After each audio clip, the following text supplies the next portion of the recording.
자, 이제 여러분하고 두 번째 시간을 갖게 되겠는데요. 이제 인적 요소를 상법에서의 인적 요소를 살펴봤죠. 이제 우리가 상법의 그 상인, 그죠? 기업이죠. 기업을 하기 위해서 물적 요소가 필요하거든요. 물적 요소를 한번 살펴보도록 하겠습니다.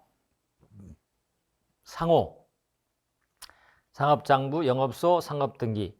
요 영업 양도는요, 영업을 하다가, 우리 일반적으로 영업을 폐지하고 남에게 넘기는 경우 있잖아요. 그런 것에 대한 법률 관계입니다.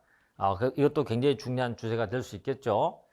자, 상호를 가보겠습니다. 상호는요, 사실 상인이 영업을 하기 위해서, 첫 번째로 중요한 거죠. 자기 자신을, 상인이 자기 자신을 대외적으로 표시할 수 있는 하나의 명칭이 뭐예요? 상호잖아, 그죠? 상호죠. 상호이기 때문에 처음에 선정하는 것도 중요하고, 또 한 가지는 선정했다 하더라도 누군가가 또 이 상호를 침해하는 자가 많이 생기잖아요, 그죠? 그 침해하는 것을 방지하기 위한 방안이 필요하겠죠. 그래서 우리 상법에는 상호를 선정하는 것도 중요하지만 상호의 보호, 상호권 보호라는 제도를 두고 있습니다. 뭐 변경은 그렇다 하더라도 더 나아가서 하나 검토한다면 이 상호를 다른 사람에게 사용하게 했을 때 어떨 거냐. 이 사용하게 했을 때에 그 상호를 믿은 제3자를 또 보호해 줘야 되겠죠. 두 번째 외관법리가 여기 나타나는 거죠.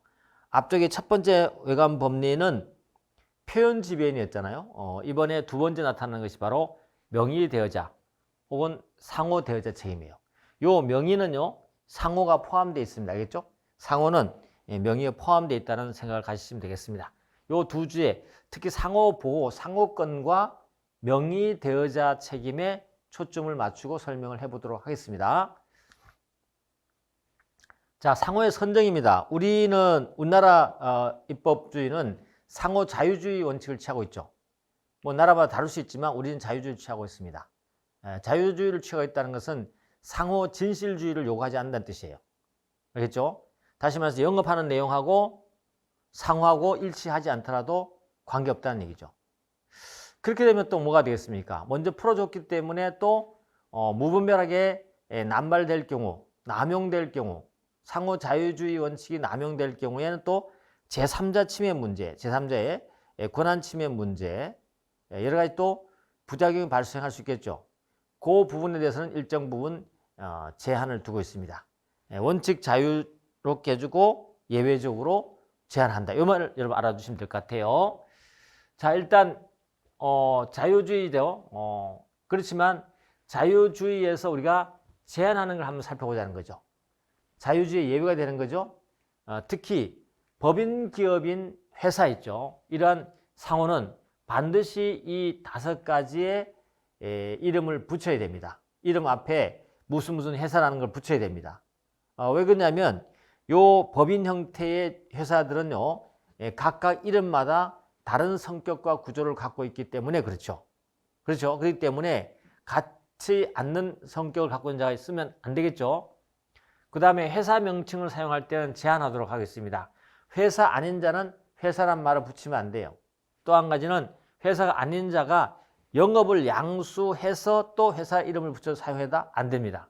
알겠죠? 그런 거. 회사의 상호, 회사가 아니고요. 상호는 단일해야 된다는 거죠. 상인은요, 단일한 상호를 사용할 의무가 있습니다. 그리고 본점과 종속 관계를 표시해야 되겠죠. 어떤 것이 본점인지, 어떤 지점이 또 지점인지, 그죠? 알 수 없잖아요, 그죠? 이런 것들을 표시해서 대외적으로 알 수 있도록 해줘야 되겠죠. 그래서 본점과 종속 관계를 표시하도록 하고요. 구체적으로 뒤에 한번 더 살펴보겠지만 주체를 오인시킬 상호를 사용한 자는요, 일정한 제한을 가집니다. 다시 말해서 누구든지 나쁜 목적, 부정한 목적으로 타인의 영업을 오인시키는 상호는 사용하지 못하도록 하고 있어요. 이런 식으로 어때요? 자유주의에서 예외적으로 이 제한을 하고 있다는 것을 여러분이 알아두시면 충분합니다. 충분하고요. 선정은. 그리고 상호 단일의 원칙. 요 상호 단일의 원칙은 좀 헷갈리니까 여러분하고 한번 정리를 해드리려고 합니다. 개인 상인하고 법인 상인은 좀 달라요. 단일의 원칙이 적용될 때 개인 상인은 뭐 동일한 영업 단일 상호만 사용해요. 근데 만약에 그러면 수개 영업을 했을 때는 단일 상호만 사용해야 되나요? 해야 됩니까? 개인 기업일 때는 단일 상호를 사용할 수도 있고요. 여러 개의 상호를 사용할 수 있습니다. 알겠죠? 그 다음에 상호 등기가요. 필수적 필요적 등기사항이 아니에요. 다시 말해서 필요적 등기사항이 아니고 상대적 등기사항입니다. 그렇지만 등기해버리면 어때요? 절대적 등기사항하고 동일하게 취급된다는 거 알아두시고 회사 기업은 어떨까요? 동일한 영업은 단일 상호만 사용해요. 동일한 영업에 단일 상호만 동일한 영업을 하는데 다른 상호를 사용한다. 헷갈리죠? 그러면 안 되죠. 이것도 개인 기업도 마찬가지죠. 똑같죠. 근데 여러 개 영업을 했을 때 개인 같은 경우는 여러 개의 상호를 사용할 수 있어요. 근데 법인은 여러 개 사용할 수 있을까요? 안 돼요. 왜 그럴까요? 법인은 자기가 등기할 때, 설립할 때 상호를 같이 등기하잖아. 그죠? 등기하는데 그건 유일한 이름입니다. 유일한 이름이죠. 법인의, 그죠? 법인격을 표시하는 유일한 명칭이기 때문에 다른 영업을 하더라도 동일한 명칭을 사용할 수밖에 없어요. 알겠죠? 그래서 단일 상호만 사용하게 된다는 거. 개인 기업하고 수개 영업할 때 좀 달라진다는 걸 여러분이 이해하시면 될 것 같고, 지점 상호 뭐 당연히 됐고요. 상호 등기는 우리 그 기업의, 그죠? 법인의 상호 등기는 절대적 등기사항입니다. 반드시 등기해야 되는 사항이라고 보시면 됩니다. 뭐 그 정도 알아두시면 됐죠. 그래서 선정. 또 한 가지는 상호 선정과 관련해서 하나 알아둘 거 있다면 상호 단일의 원칙과 더불어서 뭐예요? 등기 제도를 두고 있습니다. 등기 제도를 두고 있는데 가등기 제도를 두고 있어요. 특히 유한책임회사, 주식회사, 유한회사는 설립할 때 설립하는 기간이 좀 걸리거든요. 걸리기 때문에 그들이 회사를 설립하기 위해서 이름을 지어놨단 말이에요. 근데 그 설립하는 과정 속에서 누군가가 그 이름을 사용해버렸다. 또 다툼이 생기고 여러 가지 복잡한 일이 생길 수 있겠죠. 그래서 미리 좀 설립 작업을 시작할 때 가등기 할 수 있도록 가등기 제도를 두고 있습니다. 상호의 가등기 신청이 가능하다. 가등기는 여러분 아시죠? 나중에 본등기와 동일한 효과 발생하는 거, 순위면에서, 그죠? 그 다음에 회사의 상호나 목적 또는 상호와 목적을 변경하고자 할 때도 본점 소재를 관할 등기소에 상호의 가등기를 신청할 수 있습니다. 알겠죠? 그리고 회사의 본점을 이전할 때도 이전할 곳에 관할 등기소에 가등기 신청할 수 있고요. 그 다음에 상호의 가등기는 조심해야 되죠. 상호를 가등기 하잖아요. 가등기 하면 상법 22조에 가보시면 상호 등기의 효력이 있거든요. 그게 뭐냐면 상법 22조에 가보면 등기된 상호를 아무나 사용 못하게 되어 있습니다. 이게 뭐냐면 등기의 사전 등기 배척권 효과라고 합니다. 여기 이 법에 나오는 상호 등기와 동일하게 봐주겠다는 거죠. 가등기도. 가등기 된 것도 다른 사람들이 사용 못하게 하겠다는 것이죠. 알겠죠? 그거 알아두셔야 된다. 효과까지 알아봤습니다. 자, 이제 상호권을 보겠습니다. 상호 선정은 그 정도면 충분하고요. 그 다음에 상호권이죠. 상호권은 두 종류로 나눠볼 수 있어요. 섹터로 나눠서 생각하는 게 좀 쉽습니다. 등기 전의 상호권하고 등기 후의 상호권이 달라요. 그러면 상호권은 등기하지 않으면 상호권을 보호되지 않습니까? 그건 아니에요. 상호는요, 직접 지금 현재 명칭을 만들어서 사용하고 있으면 사용하는 순간부터 상호권이 인정됩니다. 인정되는데 상호를 등기를 하게 되면요, 상호권이 강화된다고 합니다. 그 의미를 이제 나중에 또 설명하겠지만 어쨌거나 여러분은 상호는 등기하지 않더라도 상호권을 보호받을 수 있다. 알겠죠? 보호받을 수 있다. 그럼 일단 상호권 관련해서 등기 전하고 등기 후의 상호 사용권을 한번 살펴봅시다. 등기 전에도 상호 사용권이 있다고 그랬으니까 등기 전의 상호 사용권은 사용 폐지 청구권이 있다. 폐지 청구권. 등기하지 않았을 때. 자, 주체를 오인시킬 상호 사용 금지인데 누구든지 이거는요. 행정구역 관계없어요.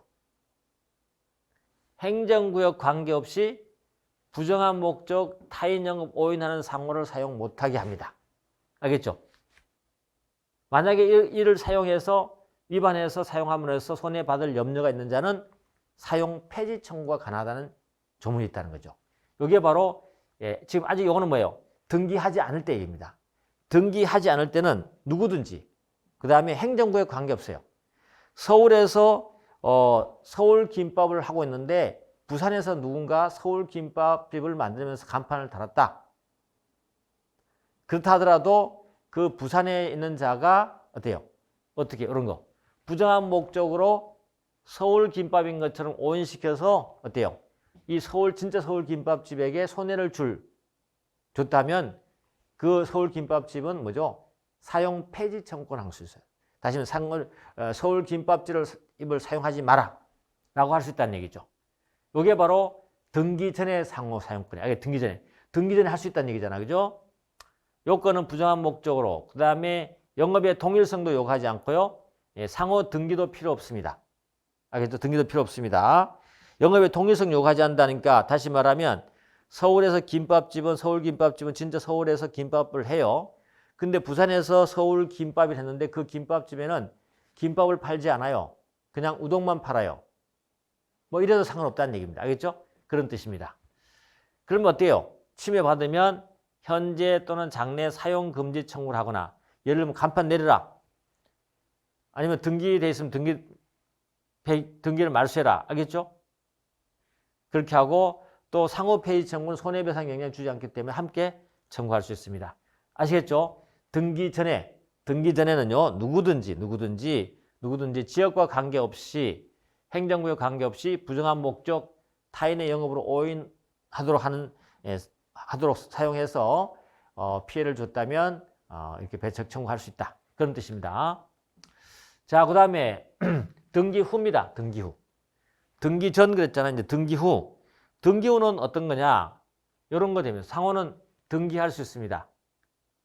하는데 등기하게 되면요. 상호 전용권인 배타성이 더욱더 강화된다는 거죠. 강화된다는 말이 무슨 말이냐면 나의 권리를 주장하기 위한 행사 요건이 용이하다는 겁니다. 알겠죠?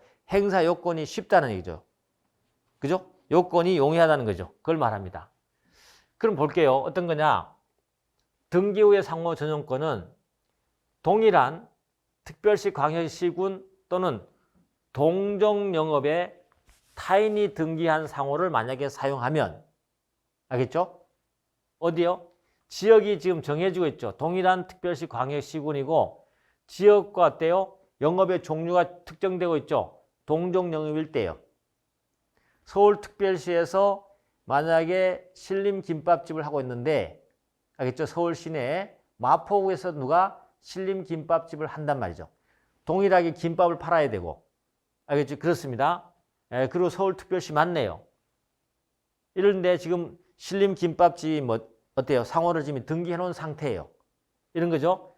등기한 상호를 만약에 사용하게 되면 마포에 있는 그 신림김밥집 주인은 어때요? 부정한 목적으로 사용한 것으로 추정해 버립니다. 요겁니다. 이 추정 규정이 바로 요건을 쉽게 하는 거죠. 내가 손해날 염려를 우리 아까 등기하기 전에는 나에게 손해날 염려를 입증을 해야 돼요. 근데 손해날 염려 입증할 필요 없어요. 내가 사용하고 있는 등기된 상호를 사용하고 있다는 사실관계만 소명하면 되는 거죠. 나머지는 어때요? 그 상대방 층이 부정한 목적으로 사용하고 있지 않다는 것을 입증해야 되는 거죠. 그래서 입증 책임이 전환되는 거기 때문에 행사 요건이 용이하다고 말할 수 있습니다. 입증 책임이 전환되는 거죠. 그래서 부정사용자가 손해받을 염려를 입증 책임을 갖고 있다. 그 다음에 등기 상호권자의 사전 등기 배척권이죠. 타인이 등기한 상호는 동일한 특별시 광역 조금 전에 봤던 동종영업으로 등기 못해요. 못하죠. 등기 금지 효력이 있고 또 등기된 상호를 말소 청구할 수 있는 권리까지 포함되어 있다는 게 판례입니다. 뭐 예외적으로 이거는 보시면 행정구역이 변경됐다. 동일 상호, 동일 지역의 경합을 인정합니다. 나머지 한번 보시면 될 것 같아요. 아시겠죠? 그래서 별 내용 없어요. 등기 전, 등기 후. 조문이 있는데 조문을 나누라. 등기 전의 효력과 등기 후의 효력. 알겠죠? 요거. 등기 후의 효력은 지역적 제한과 어때요? 상인의 영업 행위 제한이 함께 있다라는 걸 알아주시면 되겠습니다. 자, 그 다음에 상호의 변경이거든요. 이 변경도 뭐 간단하게 보시면 됩니다. 상호는요, 거기에 인격권적 성격과 재산권적 성격이 함께 있다고 보거든요. 우리가 일반 학설이. 그랬을 때, 인격권적 성격을 갖고 있기 때문에 반드시 우리 법조문은 어떻게 되냐면, 상호를 양도할 때는 영업과 함께 양도하도록 하고 있습니다. 알겠죠? 그래서 영업과 분리 양도 못하고 상호만 압류 못합니다. 이거는 뭐죠? 인격권의 원칙을 갖고 있지만 그렇지만 재산권적 효과도 갖고 있단 말이죠. 그래서 상호는 양도 가능한데 가능하다 하더라도 뭐 어떤 경우? 영업이 폐지된 경우에 양도하라는 뜻이죠. 알겠죠? 그래서 영업이 폐지된 경우에 가능하다는 것이죠. 그 다음에 양도 방식은 의사표시로 충분하고요. 만약에 변경 등기를 했다, 양도 등기를 했다, 그러면 제3자의 대항 요건을 알아두시고 또 하나 좀 알아둘 게 여기에 중요한 조문이 하나 있습니다. 상호 변경 등기를 하지 않잖아요. 등기하지 않으면 제3자에게 대항 못한대요. 그 말은 무슨 말이죠? 선악 불문하고 대항을 못한다는 거죠. 이따가 배우겠지만 등기의 일반적 효력이 적용되지 않는 것입니다. 등기의 일반적 효력은요. 등기를 하면 어때요? 선의자가 악의자로 되는 효과를 우리가 등기의 일반적 효과를 하는데 그게 적용되지 않고요. 등기하지 않으면 제3자에 대항 못한다. 변경 등기하자면 그죠? 악의 선악 불문하고 대항 못한다. 그 다음에 등기된 상호권자는 상호의 폐지 병행할 때 등기 의무했다. 그래 보시면 되고 그 다음에 상호 폐지 간주를 하는 게 있죠. 등기된 상호인데 정당한 이유 없이 2년간 사용하지 않으면 폐지된 것으로 간주해준다. 요 내용을 알아주시면 되겠습니다. 자, 그 다음에 명의대여자 책임 바로 넘어가도록 하죠. 명의대여자의 책임은 자기의 이름이나 상호를 사용하게 한 자가 사용한 자와 거래한 제3자에게 책임지기 위한 외관법리 요건입니다. 알겠죠? 외관법입니다. 그래서 명의는 명의대여자를 영업주로 오인시키는 모든 외관을 말하고요. 여기 이제 명의를 빌려주는 자는 상인, 비상인 관계 없습니다. 우리가 공법인도 가능하다 그랬죠? 인천 직화시 사건이 그 해당 사안이 되는데 그럼 명의 차용자는 어떨까요? 명의 차용자는 상인이 되겠죠. 그죠? 물론 이제 명의 차용자의 영업이 반드시 상행이어야 되느냐 아니면 비상행이 되느냐 문제지만 비상행위도 상관없어요. 왜? 의제 상인도 우리가 한번 상정해 볼 수 있잖아요. 그렇기 때문에 명의 차용자의 영업은 상행이 비상행이 상관없다. 알겠죠? 그렇지만 일반적으로는 명의 차용자는 상인일 걸 원한다. 그죠? 상인일 걸 원한다. 그 다음에 명의를 대여했다가 문제될 것 같으니까 철회하고 싶죠. 이 철회는 어떻게 할 거냐? 판례가 나오는데 중요합니다. 철회는요. 적극적으로 사용 저지해. 적극적으로 사용 저지하고 사용의 중지 또는 단순히 이의 제기로는 부족합니다. 알겠죠? 그리고 거래처의 명의 사용 철회하도록 통지 의무가 있습니다. 철회 통지 의무. 이 정도로 해야 된다는 거죠. 그래서 명의 대여를 하고 난 다음에 철회를 하려면 아주 적극적으로 사용 저지한다는 게 우리 판례에 일관된 태도다. 꼭 알아두셔야 된다. 또 한 가지 우리 사례형 때 나올 때 조심할 게 있죠. 철회도 중요하고 동업계약도 있습니다. 이 동업계약도 어때요? 동업계약에 탈퇴하고 예를 들어서 시청이나 뭐 관청에 신고한 신고서 있죠. 신고서에도 이름을 뺐다 하더라도 명의대여 책임을 질 수 있어요. 그래서 거래처에 직접 알려줘야 됩니다. 알겠죠? 거기까지 요구하고 있다는 걸 여러분이 알아두셔야 된다. 그 다음에 명의 차용자 영업성 판단 기준은 명의대여자의 영업인단 외관이 존재해야 된다는 거 뭐 보시면 될 것 같고, 예, 거래 직접 상대방. 예, 그래서 명의대여자를 영업주로 오인해서 거래한 선의무중과실죄를 부과하는 겁니다. 한번 보시면 됩니다. 그 다음에 명의대여자와 명의차용자의 책임의 성질 범위는 이때 명의대여자도 책임질 수 있고 명의차용자도 함께 책임을 지거든요. 이때 책임지는 책임의 성질은 연대 책임인데 무슨 연대나 부진적 연대죠. 서로 합의가 없죠. 예, 부진적 연대가 됩니다. 그 부진적 연대에 대한 채무에 대한 법리를 꼭 알고 있어야 됩니다.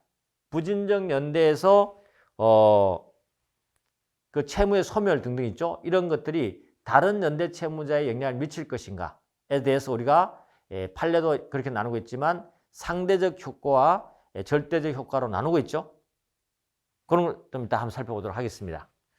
어쨌거나 상대방은 권리 행사를 할 수 있는데 명의 대여자에도 책임 물을 수 있고 명의를 사용자한 자에게도 책임 물을 수 있다. 선택적으로 할 수 있다.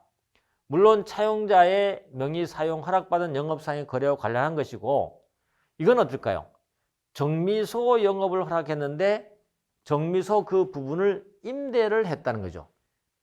허락 범위를 넘어서는 거죠. 이거는 명의대여 책임지지 않습니다. 그리고 또 한 가지는 명의 차용자의 피용자의 행위까지도 책임됩니까? 명의대여자가? 아니에요. 그 다음에 불법 행위도 포함되지 않습니다. 물론 명의대여자와 명의차용자가 있었다면 서로 지휘감독 관계가 있었다면 책임질 수는 있을 겁니다. 하여튼 명의대여자 책임 정리 이렇게 좀 하시면 되겠습니다. 자, 부진적 연대 책임에서 한 번 보시면 될 것 같아요. 뒤쪽으로 가면서 부진적 연대 책임에 대해서 효력, 상대적 효력, 절대적 효력 나오면 이 판례를 생각하시면 돼요. 똑같은 법리입니다. 알겠죠? 자, 명의대여자와 명의차용자의 책임은 동일한 경제적 목적을 가진 채무죠. 중첩되는 부분에 관해서 일방 채무가 소멸하면 타방의 채무도 소멸한다. 이 채무 소멸은 절대적 소멸입니다. 알겠죠? 한쪽이 소멸되면 양쪽 다 소멸되는 거죠. 이중변제 허용하지 않죠. 그죠? 그렇다는 거고. 그래서 그렇지만 부진적 연대 채무에서 채무자 1인에 대한 이행 청구 행위로서 우리가 소멸시효 중단을 시킬 수 있잖아요. 또 채무자 1인이 행한 채무의 승인 이런 것도 어때요? 소멸시효 중단이 될 수도 있겠죠. 이런 중단 사유 아니면 시효 이익을 자기가 포기한다든지 한쪽이 시효 이익을 포기하거나 한쪽이 시효의 중단 이게 중단 그죠? 시효의 중단 소멸시효 중단을 했다 하더라도 이거는 다른 당사자에게 미치지 않는다. 이런 거는 상대적 효력합니다. 알겠죠? 상대적 됐다. 자, 그렇게 앞으로 여러분들이 부진적 연대 채무가 나오면 절대요, 상대요를 꼭 알아두셔야 돼요. 뒤쪽 가면 이걸 가지고 시험에 냅니다. 내기 때문에 이걸 알아두셔야 되는데 일단은 변제라든지 채권 채무가 소멸되는 경우는 절대적으로 효력이 미친다고 보시면 되겠습니다. 자, 명의대여자 있고 명의차용자가 있죠. 이런 상태에서 직접 상대방이 있습니다. 이렇게 해서 동일한 경제적 목적을 갖고 있기 때문에 이 두 관계를 우리가 부진적 연대 책임 관계라고 합니다. 그런데요, 절대요 미치는 게 있고 그 다음에 상대요 미치는 게 달라진다 그랬죠. 절대요는 뭡니까? 변제 등 채권 채무가 소멸되는 걸 말하는 거죠. 상대요는 시효 중단 같은 것, 시효 이 포기, 그죠? 시효 이게 포기 같은 것들이 한쪽에만 미친다. 이렇게 알아두시면 되겠습니다. 자, 됐고요. 상호도 끝났고 상업장부는 안 해도 되고요. 영업소인데 영업소도 아주 간단하게 하나만 보시면 돼요. 영업소는 뭐이 볼 것도 없습니다. 지점과 본점을 말한다. 그죠? 지점, 본점을 말하고 영업소의 판단 기준에 대한 판례만 좀 알아두시면 됩니다. 됐죠? 넘어가 보겠습니다. 영업소의 판단 기준. 우리 앞쪽에서 표현 지배에서 한번 검토한 바가 있죠? 있습니다. 영업소의 객관적인 실체를 갖추고 있어야 되고 형식적인 표시는 필요 없고 주관적 의사도 필요 없습니다. 형식적 표시라는 건 뭐냐면 지점 나곤 했지만 사실은 들어가 보니까 지점은 지점이라고 하지만 보조적 사무만 처리하는 하나의 부속적인 점포였다는 거죠. 이거 안 된다는 거죠. 그래서 지점 영업소의 판단 요건은 이렇게 정리했어요. 아까 보셨잖아요. 영업 범위 내에서 본점 지점으로부터 독립되고 독자적 영업 활동을 결정하고 그리고 대외적으로 독자적으로 할 수 있는 조직이 필요해야 된다. 조직이 필요. 알겠죠? 이거 다 연결해서 아까 말씀드렸던 겁니다. 그래서 본점 지점에 지감독관계에 있거나 기계적인 보조적 사무만 처리할 때는 안 된다. 안 된다. 그리고 객관적 실체 없이 지정 명칭과 사용도 등기도 안 된다. 그죠? 등기했다 하더라도 다시 말해서 객관적 실체 없이 지정 명칭을 사용하여 등기했다. 이 말은 무슨 말이냐면 객관적 실체가 없다는 거, 실제 위에서 말하는 영업소 요건을 갖추고 영업을 하지 않으면서 그냥 지점이라고 등기했다. 등기만 갖고는 안 된다. 알겠죠? 그 다음에 뭐라고요? 직접적으로 그냥 객관 지점 명칭만, 간판에 명칭만 달았다. 이것도 어때요? 지점으로 해서 실질이 없다고 판정했습니다. 됐습니다. 이렇게 보시면 돼요. 자, 이제 영업소 끝났고 우리가 영업 등기를 가보겠습니다. 상업등기, 상업등기. 상업등기는 이제 상법에서의 우리 두 가지 이념, 거래 안전이죠. 거래 안전. 거래 안전, 기업의 유지 두 가지 큰 이념이 흐르고 있거든요. 거래 안전의 이념을 반영한 것 중에 대표적인 것이 공시주의입니다. 공시주의. 공시주의의 대표적인 내용이 뭘까요? 등기입니다. 알겠죠? 등기. 이게 상업 등기예요. 그래서 뭐 상법상 공시제도 등 나오지만 여기에서 중요한 건 상업 등기의 효력을 우리는 살펴보면 돼요. 나머지는 여러분이 다 알 겁니다. 알 거기 때문에 다 지금 할 수는 없고요. 상업 등기의 효력을 한번 포인트를 잡고 설명을 해보도록 하겠습니다. 첫 번째는 상업 등기의 효력이죠. 효력. 상업 등기의 효력은 우리가 일반적 효력 또는 특수적 효력으로 나눠지는데 일반적 효력은 이걸 말합니다.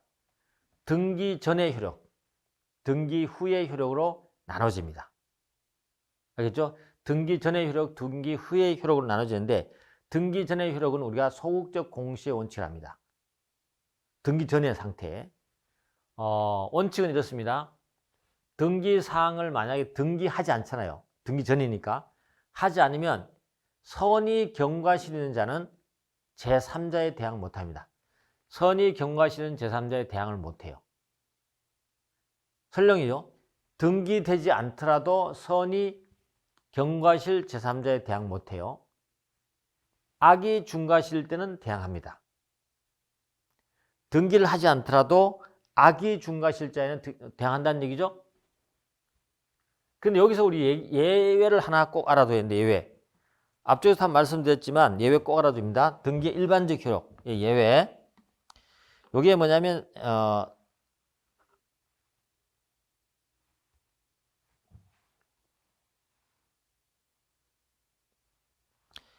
여기 예외가요. 상호 양도입니다. 상호 양도에 미등기할 때 조금 전에 봤지만 상호 양도를 미등기하면 제3자에게 선악불문하고 대항할 수 없다 그랬죠. 선악불문. 그렇죠? 선악불문하고 대항할 수 없습니다. 선의 악이 관계없이 상호를 양도하고 미등기하게 되면 상대방의 선의 악이 관계없이 대항 못해요. 근데 원칙적으로 일반적 효력은 어때요? 등기사항을 등기하지 않으면 악이 중과실자에게 대항 못하는 거죠. 그렇죠? 그리고 선의 경과실자에도 대항 못하는 거죠. 악이 중과실자는 대항할 수 있는 거고.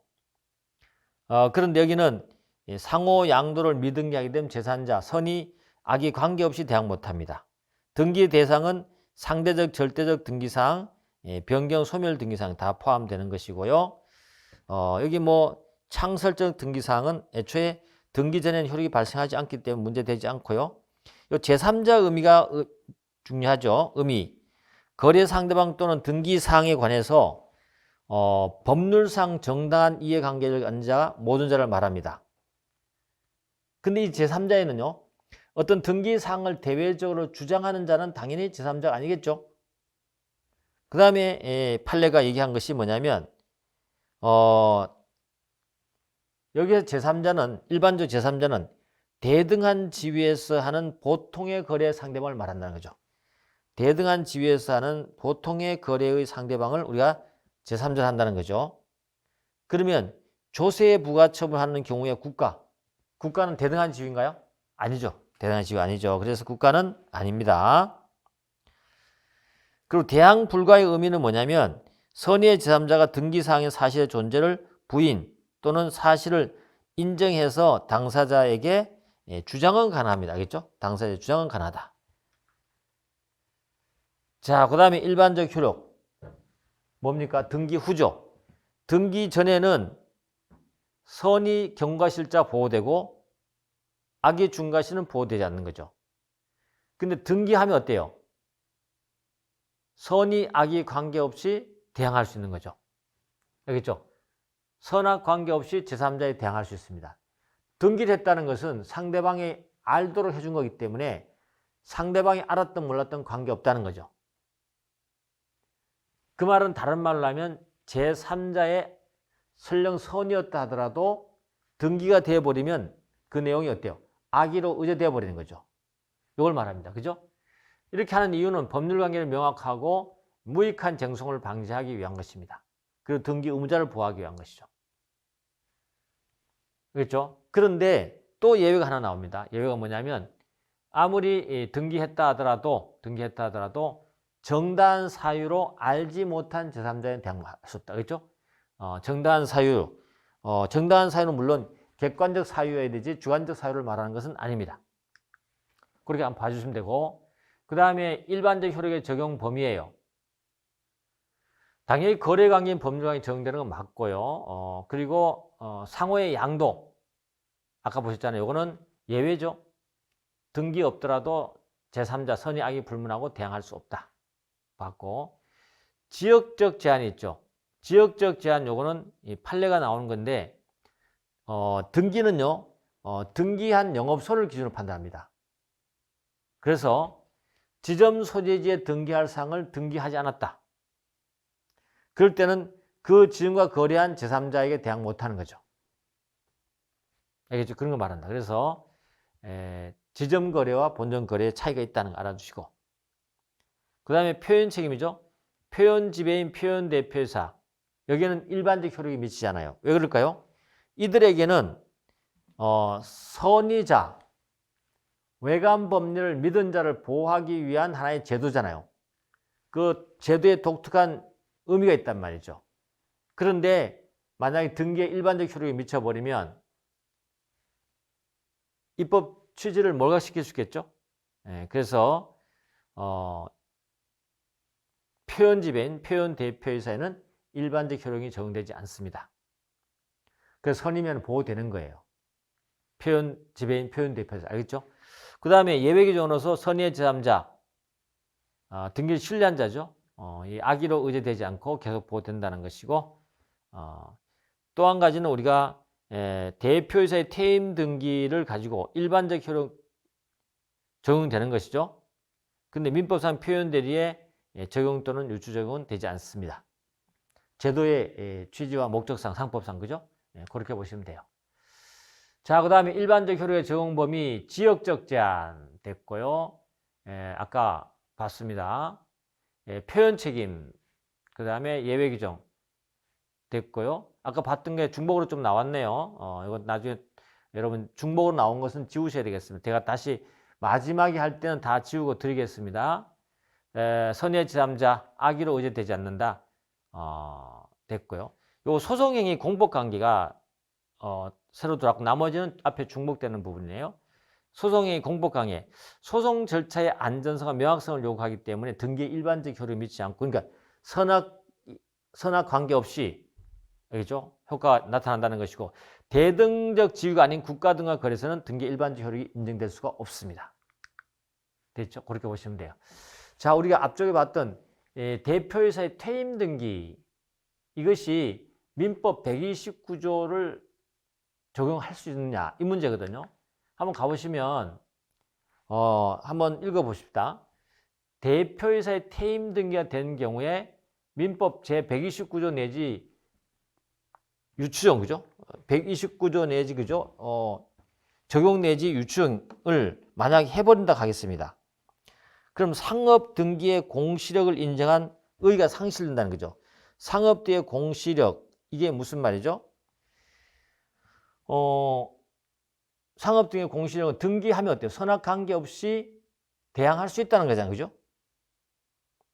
근데 민법 129조를 적용, 유추 적용해버리면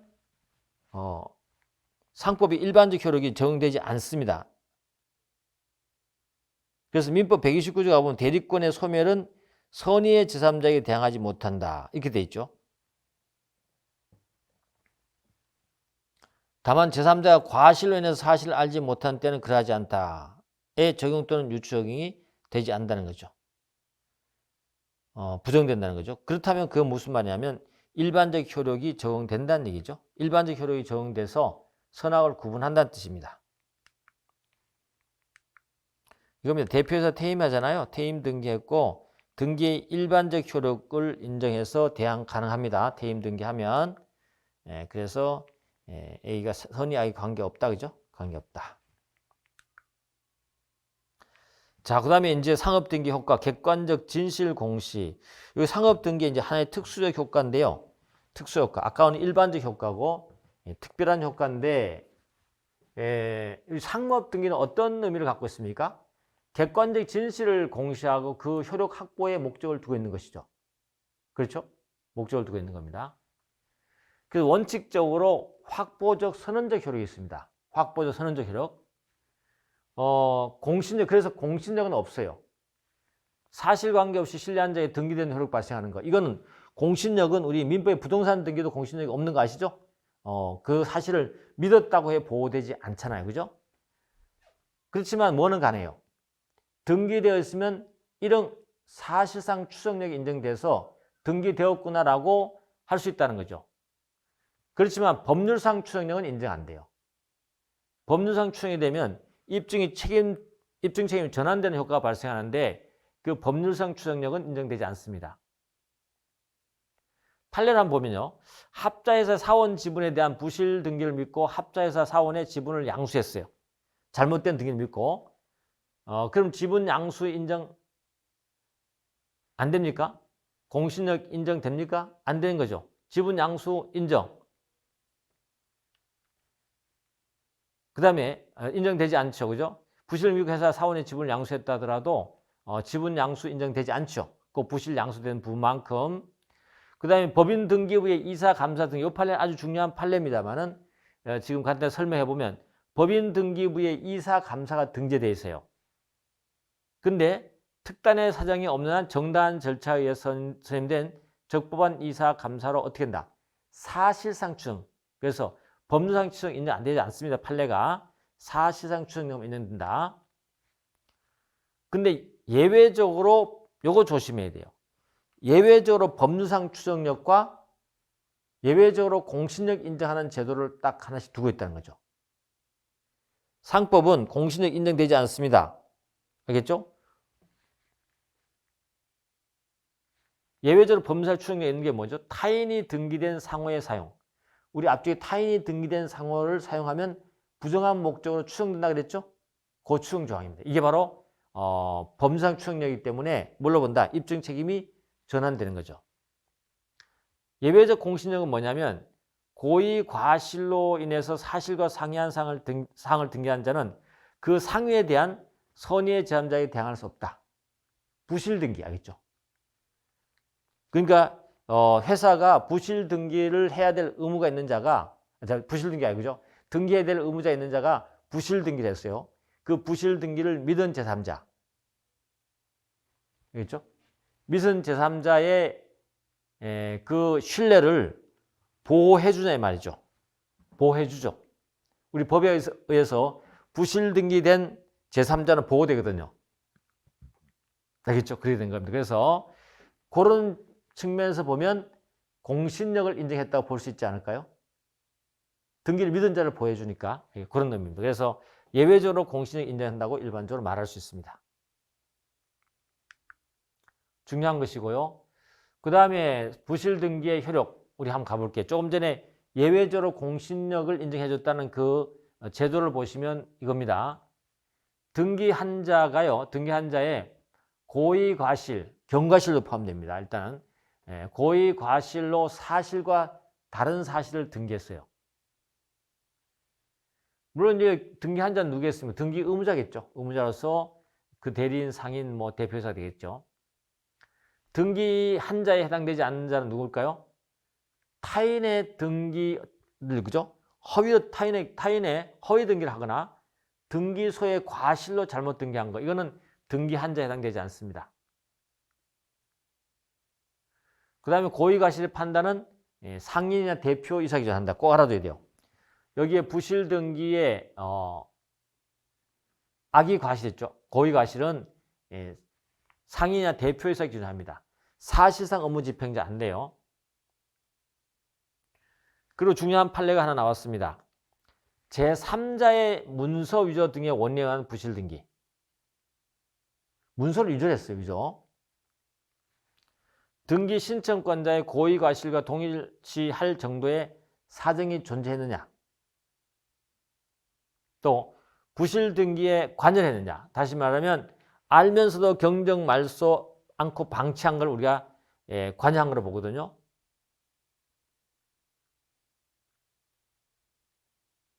이런 경우 선의의 제한 대항 못하는 거죠. 그 다음에 등기 신청권자의 단순한 과실. 우리 판례는 어때요? 단순한 과실은 굳이 해주고 있습니다. 어떻게 해요? 정도에 관계없이 선의 제한에 대항 불가 취지는 아니다. 그러면 이 사실과 상이한 사항의 등기 시기는 언제냐? 등기할 당시고 사후에 사정 변경이 되더라도 가능하다.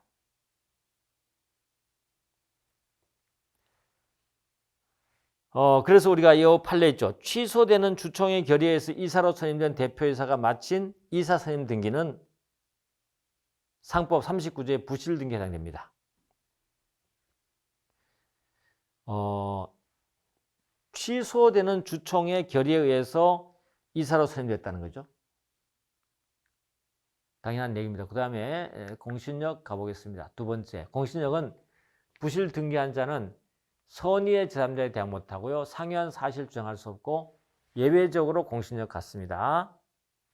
악의 제3자에 대항할 수 없다는 건 상이한 사실을 주장할 수 있는 거죠. 그 다음 주총 선임 결의가 취소되는 대표이사와 거래한 상대방은 39조의 적응 내지 유추정될 수 있다는 것이 판례 입장입니다. 자, 공신력 관련돼 이렇게 되어 있습니다. 그래서 등기도 요 정도로 하시면 충분하다, 그죠? 하고 이제 영업 양도로 넘어가 보겠습니다. 영업 양도도 절차 있고 효과가 있습니다. 영업 양도. 근데 영업 양도에 대해서는 회사와 관련된 내용은요. 회사법에 되어 있지만 여기서 한꺼번에 설명하도록 하겠습니다. 자, 양도에 대해서 우리 한번 검토를 한번 해볼게요. 양도의 목차, 개관 한번 가볼게요. 양도는 서술, 영업 양도 절차, 영업 양도의 효과가 나타나겠죠. 근데 영업 양도의 서술은 영업 양도가 뭐냐? 그 다음에 영업 양도하고 합병은 어떤 차이가 있느냐? 그 다음에 영업 양도 절차는 어떻게 되느냐? 그 다음에 양도의 효과. 이런 것들을 서로 살펴봐야 될 거고, 그 다음에 이제 영업 양도 절차인데 특정 승계 상호이전. 아까 상호이전에 대해서 우리가 양도 살펴봐야 됐죠. 그 다음에 특정 승계, 채권 채무 이전 여부, 근로관계 이전. 근데 근로관계는 웬만하면 부당해고라든지 이런 경우 안 됩니다. 그죠? 근로관계 이전 여부 문제죠. 포괄적으로 일단 이전시키면서, 그죠? 그 다음에 공법적 지위 이전되느냐 문제 한번 살펴볼 겁니다. 그 다음에 경업금지 의무죠. 우리 앞쪽에 상업상인의 경업금지 의무 봤잖아요. 거의 똑같아요. 똑같은데 기간만 다르거나 조금 틀릴 뿐입니다. 동일 인접특별시 광역시군에서 동종영업금지라는 영업금지 구역이 있는데, 금지 의무가 있는데, 약정이 없으면 10년간, 약정이 있으면 20년 내 범위 내에서 우리가 경업금지 할 수 있죠. 그죠? 그 다음에 마지막으로 이제 중요한 주제가 바로 이겁니다. 채권자 보호예요. 영업 양도를 하고 넘겨준 자의 상호를 계속 사용하고 있냐 아니냐에 따라서 책임의 범위가 달라질 수 있다. 소경, 사용하고 있다면 양도인과 양수인이 함께 연대책임을 져야 되는 것이고, 사용하고 있지 않다. 그럴 때는 만약에 광고한 경우에 양수인은 책임질 수 있겠죠. 그럼 채무자 보호도 마찬가지예요. 소경이 없으면 고의 중과시 없이 변제 가능하고요. 소경하고 있지 않으면 채권 양도의 일반 원칙에 따라 가면 됩니다. 그리고 양도인 책임의 존속은 양도 광고 후 2년 동안, 알겠죠? 2년간 하도록 되어 있다. 그렇게 보시면 되겠습니다. 그래서 영업 양도의 전체적인 목차니까 한번 훑어보시면 될 것 같아요. 그 다음에 이제 영업 양도의 효과입니다. 효과. 영업 양도가 되면 A의 영업을 B로 양도하잖아. 그죠? 양도했을 때 거기에 넘어가는 재산이라든지 이 법률관계, 고용승계 문제, 다양한 문제가 발생할 수 있겠죠. 그걸 살펴보시면 이전의 범위, 공법상 권리관계, 공법적 지위는 이전 의무 없어요. 그러면 영업상 채권은 넘어갈까요? 예, 원칙적으로 승계됩니다. 영업상 채무는 어떨까요? 영업의 동일성 없고 해당되지 않습니다. 또 영업 양도의 요소도 아니에요. 그렇기 때문에 채무 부분에서는 합의가 있어야 돼요. 알겠죠? 합의 있으면 양도 가능해요. 그 다음에 영업 양도인의 피보증인의 지위 아시죠? 피보증인의 지위. 영업 양도인이 돈을 빌리면서 어떤 사람이 보증인이 보증 섰단 말이죠. 그자가 다시 말해서 피보증인의 지위, 채권자가 갖고 있는 그 피보증인의 지위가 넘어가겠냐 이 말이죠. 넘어가지 않는다고 봅니다. 그래서 보증인이 변제 후 양수인의 구상권을 행사해야 됩니다. 지위가 넘어가지 않으니까 여러분 요건 뭐 사안 잘 알 겁니다만은 이거예요. 구상권 행사할 수 없다는 거. 갑이 이제 영업 양도 을에게 양도를 한단 말이죠. 양도할 때 A라는 채권자, 뭐 은행이라 합시다. 은행이 갑에게 만약에 10억을 빌려줬다. 근데 여기에서 누가 보증을 했냐면 K가 보증을 했어요. 알겠죠? 이런 상태에서 보증했죠. 이런 상태에서 요 A가 누구예요? A가 바로 은행이 빌려줬고 A가 은행을 빌려준 자죠. 빌려준 자고 그 다음에 K가 보증인이고 갑은 어떤 지위에 있습니까? 갑의 지위가 이 상태에서 이게 바로 뭐냐면 피보증인 지위예요. 갑의 지위. 보증을 당한 자죠. 보증을 해준 사람이 따로 있다는 거죠.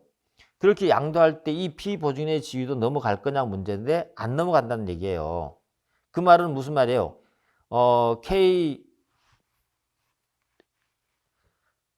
갑이 돈을 안 갚으니까 K가 어때요? 보증인이 대신 이렇게 갚아줬어요. 갚아주고 난 다음에 누구에게? 갑에게 이제 이렇게 구상권을 행사할 수 있는 건데 이 구상권을 이쪽으로 이렇게 행사할 수 있는 이 말이에요. 안 된다는 얘기죠? 안 된다. 그런 뜻입니다. 또 그 다음에 보증인이 변제 후 양수인의 구상권 행사도 안 되는 거죠. 그 다음에 고용계약이죠. 고용계약은 판례 입장이 철저하게 근로자 입장이 있습니다. 그래서 근로자 입장이 있다는 거 알아두셔야 돼요. 그래서 양도인과 피용자의 체결한 고용계약 관계에서 특약이 없는 경우 원칙적으로 포괄 승계되는 건 맞아요. 물론 피고용 동의는 필요하죠. 알겠죠? 영업 양도를 할 때 원칙적으로 고용계약은 포괄적으로 승계된다. 일부 승계 특약도 가능하냐? 가능한 겁니다. 왜냐하면 정당한 사유가 있으면 유효합니다. 그 다음에 영업 양도 전 성립된 임금 채무, 퇴직금 채무 있죠? 이건 원칙적으로 넘어가게 됐죠. 그래서 양수인에게 돈 달라고 할 수 있는 것이고 피용자가 고용 승계를 거부하고 퇴직해버렸어요. 퇴직했을 때는 이전되지 않죠? 이전되지 않습니다. 그 다음에 승계 기준은 계약 체계를 현재 근무하고 있는 근로자의 근로관계를 말하는 것이고 해고의 효력을 다투는 해고 근로자 있죠? 이 근로관계는 인정되지 않습니다. 그 다음에 양도기업에 대한 사직서, 실질적으로 양수기업의 재취업 신청을 철회 또는 포기한 거죠. 사직 의사로 본다는 게 판례 입장이다. 그렇게 보시면 될 것 같아요. 자, 그 다음에 우리가 영업 양도와 관련해서 문제되는 것이 제일 문제되는 것이죠. 영업 양도를 했잖아요. 하면 양도인이 양수인의 영업을 다시 한다? 그러면 양도받은 자, 양도한 자의 그 영업의 앞에 전망이라든지 기타 등을 보고 한 건데 그 양도자가 다시 또 동일한 영업을 양도한 다음에 다시 또 한다? 이건 있을 수 없죠. 영업 양도 제도를 어때요? 그 제도 취지를 몰각시키는 거죠. 그래서 우리가 양도인의 경업 금지 의무를 명확하게 규정해서 규제하고 있는 겁니다. 법적 성질은 이 양도인의 경업 금지 의무 있죠. 이거는 일신 전속적 의무입니다. 상속되거나 그러지 않습니다. 그래서 포괄 승계, 상속이나 합병을 넘어가는 것은 아니고요. 그 다음에 중요한 판례가 하나 나왔는데 그 영업 양도 금지에 대해서 그죠? 그 어디까지 그러면 우리가 어느 기준으로 우리가 영업 양도해서 경업했다고 볼 수 있느냐 양도인이 라고 할 때 그 지역 기준은요. 양도인의 원래 물적 시설이 있었던 기준으로 하는 것이 아니고 영업 양도인이 통상적으로 영업 활동하던 지역 있잖아요. 영업 활동하는 지역을 기준합니다. 그래야 될 거 아니에요, 그죠? 인천에 본사를 두고 있는데 영업 양도를 했다 합시다. 근데 본사를 두고 있고 거기 공장이 있지만 물건을 생산해서 판 곳은 주로 어디예요? 부천시였다, 부천시. 그럼 어때요? 본사가 여기 있다 해서 이걸 기준합니까? 인천을 기준합니까? 아니죠. 부천을 기준으로 판단해야죠. 그래야만이 경업 문제가 발생할 수 있고 영업 양수인의 침해 문제를 우리가 해결해 볼 수 있는 거잖아요. 그죠? 그래서 굉장히 중요하다. 지역은 양도된 물적 설비가 있던 지역을 기준하는 것이 아니고 영업 양도인의 통상적인 영업 활동이 이루어지던 지역을 기준한다. 알겠죠? 이루어지던 지역을 기준한다. 라고 알아주시면 되고요. 내용은 양도인이 영업 양도 후 동일 인접 특별시군 내에서 일정한 기간 10년입니다. 10년 동안 동종 영업의 행위를 금지하도록 합니다. 근데 양도인이요. 영업을 양도가 난 다음에 똑같은 걸 하고 싶어요. 근데 자신이 하면은 영업 양도 금지 위반되니까 이런 짓을 합니다. 제3자를 내세워서 자기 이름 아니고 바지 사장을 내세워서 영업을 한다? 안 돼. 그 다음에 영업을 아예 제3자에 그냥 임대해 준다? 안 돼. 안 돼. 알겠죠? 그 다음에 뭐 개인 상인은 또요. 어떻게? 개인 상인, 자연인 상인은 어떻게 하면 될까요? 영업 양도를 한 다음에 어떻게? 법인을 만들어서 새로운 회사를 설립해서 동일한 영업을 한다? 안 되죠. 그 다음에 영업 임대차의 경우에, 그죠? 영업 임대차의 경우에 영업 양도인의 경업 금지 규정. 임대차 요거 조심해야 되죠. 영업 임대차에서 영업 양도인의 경업 금지 의무 규정이 유추되느냐 말이죠. 영업 임대차에 대해서. 그렇죠. 영업 임대차에 대해서는 본질적으로 영업 양도와 동일해요. 다시 말해서 영업 임대하는 사람 있죠. 그 영업에 대해서 영업을 잘 하기 때문에 임차하는 사람이 영업 양도하는 사람의 그죠? 그 영업을 좀 임차 받아서 자기 영업을 잘 해보려고 하는 뜻이잖아요. 그죠? 그런데 그걸 임대해 둔 자가 그 영업을 또 한다? 이건 거의 어때요? 영업 양도에서의 경업 금지 사항과 유사하죠. 그래서 영업 임대차의 경우에 영업 양도인의 경업 금지 규정은 유추정합니다. 그래서 임대인이 형성해 놓은 영업의 사실관계를 누가? 임차인이 계속 이용할 수 있도록 해주기 위한 거죠. 이게 사실은 본질적인 내용이잖아요. 그 다음에 임차인이 배타적 지위를 누려야 할 필요성은 영업 양도와 동일한 것입니다. 알겠죠? 그렇기 때문에 하다. 그 다음에 만약에 약정이 있으면 20년 초과를 하면 안 된다는 건 뭐 조문의 내용을 아시면 충분해요. 그래서 이게 영업 양도에서 양도의 경업 금지 의무고요. 세 번째 효과는 제일 중요하다기 좀 그렇지만 영업 양도에서 세 번째 효과는 채권자 보험, 채권자 보험. 양도인의 채권자 채무자 보호 문제. 양도인의 채권자 채무자 보호인데 양수를 한 자가 양도인의 원래 상호를 계속 사용하고 있습니다. 사용하고 있기 때문에 양도인의 채권자 채무자가 양도된 것에 대한 착각을 할 수 있죠.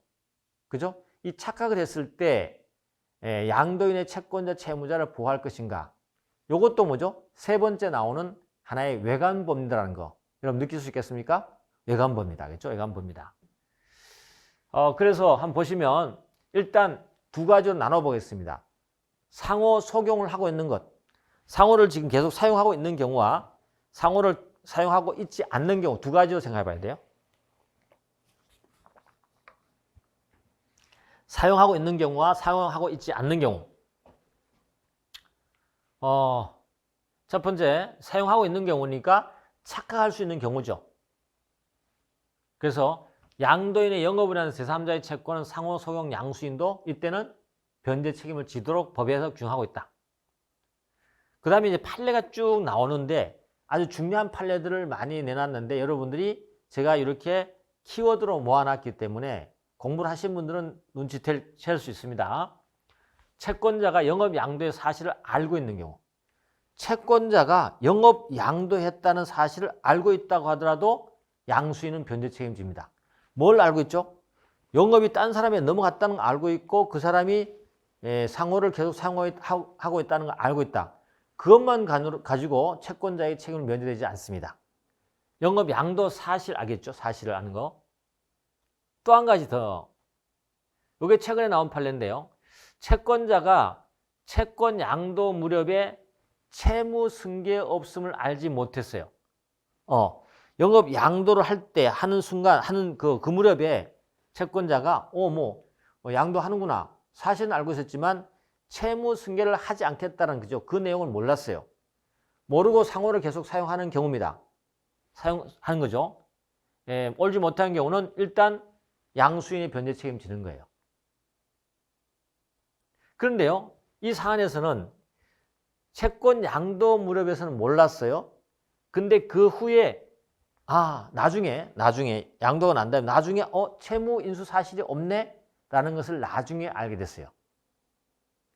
그랬을 때는 그러면 영업 양수인이 책임지지 않아야 되나요?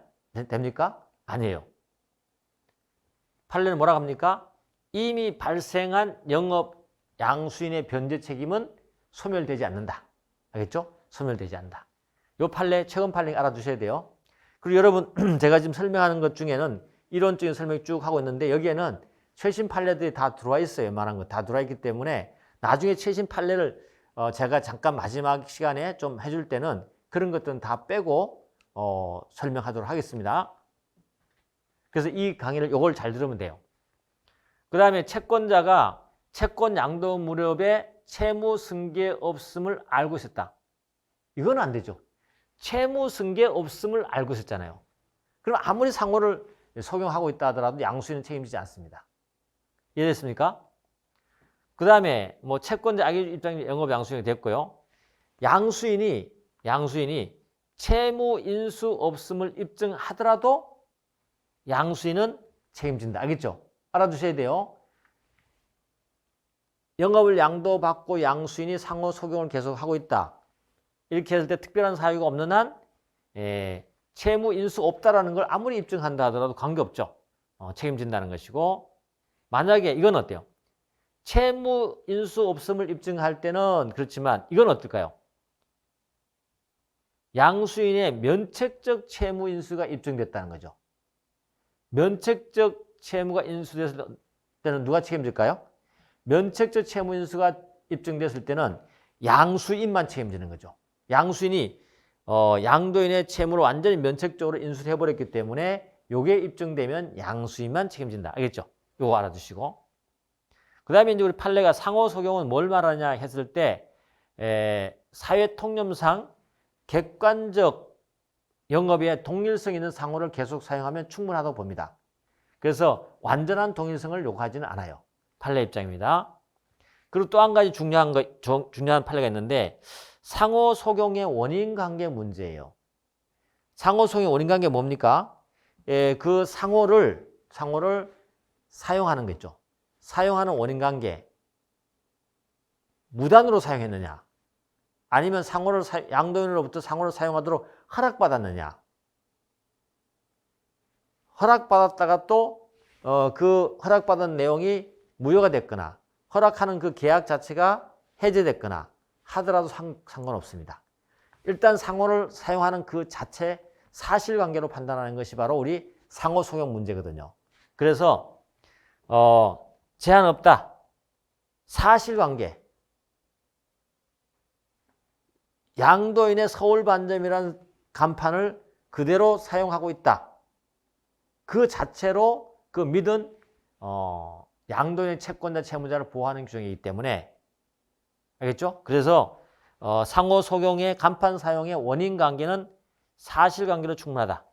그래서 상호의 양도 사용 허락을 얻었던 양도 허락의 합의가 무효 취소되었던 상호를 무단으로 사용했던 관계없습니다.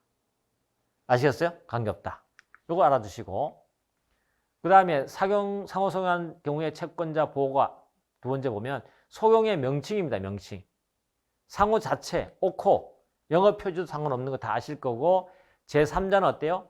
양도인과 거래한 채권자, 채권을 양수한 자, 양도 사실을 알고 있는 채권자. 이거 조심해야 된다겠죠? 채권 양수가 아니고 양도 사실 그 자체는 알고 있는 채권자는 괜찮습니다. 그 다음에 영업 양수인이 책임지는 제3채권자는 뭐냐? 영업상 활동과 관련해서 발생한 모든 채무입니다. 알겠죠? 거래에서 발생한 채무는 전부 다 된다는 것이고 불법 행위로 인한 손해배상 채무도 인정되고요. 부당 이득으로 인한 상환 채무도 상관없어요. 거래에서 발생한 채무는 충분합니다. 그렇지만 영업과 무관한 건 안 돼요. 그러면 영업 양수인이 책임지는 제3의 채권의 제3자 채권의 발생 시기는 언제냐? 이 판례도 알아두셔야 돼요. 영업 양도 당시까지 채무의 변제기가 도달할 필요는 없고요. 영업 양도 당시까지 발생한 채무이기만 하면 돼요. 언제? 영업 양도 당시까지 발생한 채무예요. 변제기는 나중에 도래해도 상관없어요. 그런데 이건 안 돼요. 영업 양도 당시로서 채무는 발생하지 않았어요. 언제? 가까운 장래에 발생할 것이 확실한 채권 안 됩니다.